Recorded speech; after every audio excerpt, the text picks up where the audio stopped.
Good morning, church.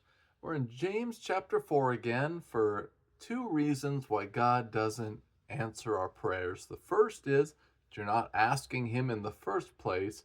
And the second He gives is because you're asking to satisfy your own selfish desires. You're asking for yourself.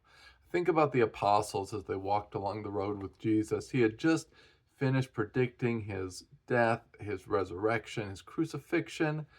And they began to argue about who's the greatest. Jesus just said, I'm going to die on the cross and be raised on the third day. Their response is to fight about who's really good. You can only imagine what that might have looked like.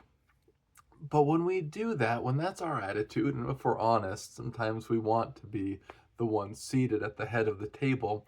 But the truth is that when I pray to God, it's not for my sake, but it's for others that I really want to pray. I don't want to advance my own kingdom. That needs to die. I died to myself and was buried with Christ in baptism and risen to newness of life, so that my one desire is His kingdom be advanced.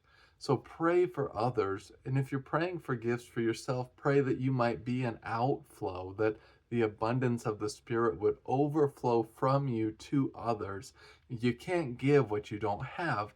So we do have to pray for these gifts and for the courage and the strength and the boldness to do God's will.